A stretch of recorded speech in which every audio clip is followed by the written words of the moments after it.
જવાનો રસ્તો સાવ ખરાબ હાલતમાં છે. એટલા ખાડા ખબચિયા છે કે અમને આવવા જવામાં બહુ તકલીફ પડે છે.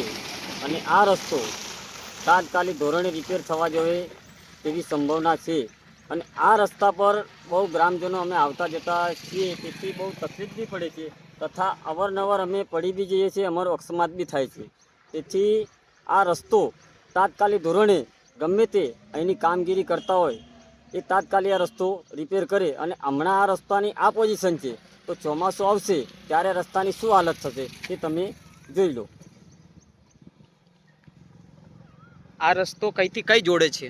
આ રસ્તો અમારે પીપલોદથી સીધો બારિયા જાય છે. તો બારિયા સુધીમાં રસ્તો કેવો છે? ખરાબ છે કેવો છે? અહીંયા એટલો ખરાબ છે તથા આગળ બી ખરાબ છે જ, પણ હમણાં હાલની પોઝિશનમાં વાત કરીએ તો અહીંયા બહુ ખરાબ છે તથા આગળ બી બહુ ખરાબ છે. બારિયા બી એવો જ રસ્તો છે ને આગળ બી? આગળ બી એવો જ રસ્તો છે. ડાંગરિયા ચોકડીથી તમે આગળ જાઓ તો એ બી એવો જ રસ્તો છે. અને આ રસ્તો ચોમાસામાં તો એટલો બધો ધોવાઈ જાય છે ને કે અમને આવવા જવામાં એટલી બધી તકલીફ પડે છે ને સાહેબ, કે અમે શું કહીએ. તમે કોઈ જગ્યા પર રજૂઆત આગળ કરી છે? રજૂઆત તો અમારા વડીલોએ કરી હશે, અમને ખબર નથી, પણ આજે અમે રજૂઆત કરીએ છીએ કે આ રસ્તો તાત્કાલિક ધોરણે બનવો જોઈએ. આપનું નામ? વણજારા સુરેન્દ્રકુમાર વજયસિંહ. કયું ગામ? પીપલોદ.